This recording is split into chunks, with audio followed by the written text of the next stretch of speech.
Proverbs 24:21 says, "My son, fear thou the Lord and the king, and meddle not with them that are given to change." America has been plagued by a movement called progressivism. Progressivism has always boasted about being about progress, hence the name progressivism. They brag about being about science, about being forward-thinking, and in their words, they're not afraid of change. Have you ever noticed that when wicked people want to provoke evil things, they accuse those who oppose them of being afraid or afraid of change and put things in terms of fear? Most of the time, they'll label you as having a phobia.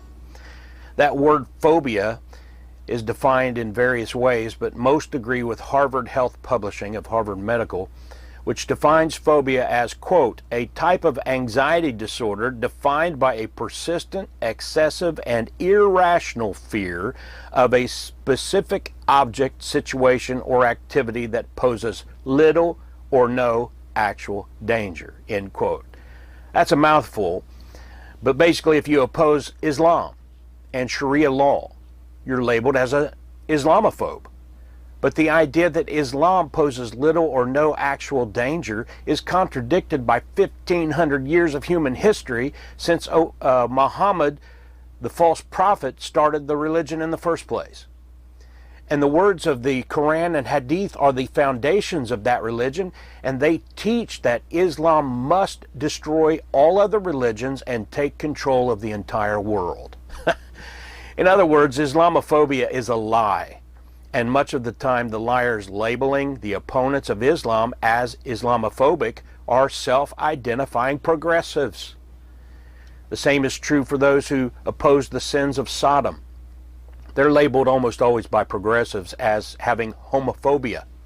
But again, whether it's the story of Sodom and Gomorrah, or the histories of the decay of nations like Greece and Rome, or the statistics of domestic violence, drug overdoses, and suicides in our own contemporary times, homophobia is a lie because the sins of Sodom are destructive and dangerous to those living that lifestyle, a death style, or that just live around such wickedness.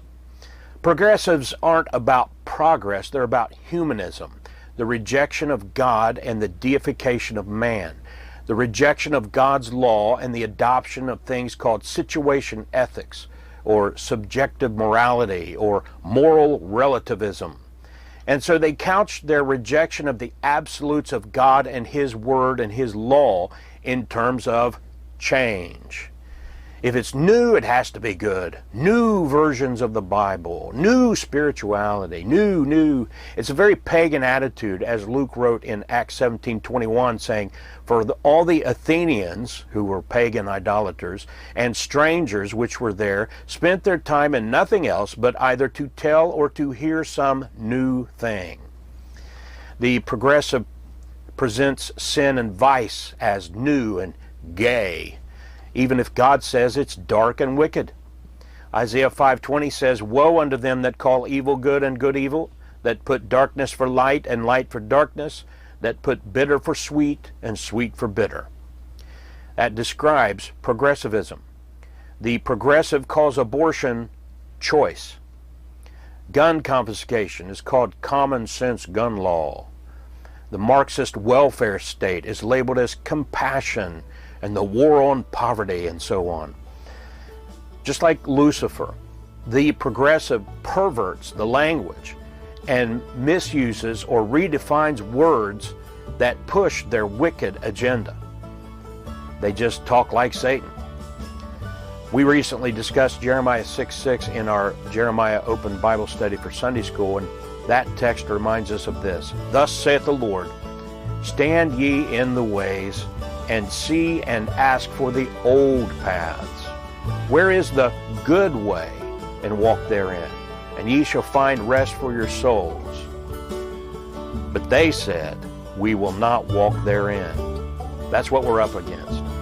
Change is not always good, and it's never good when it involves changing God's Word or changes that violate God's Word.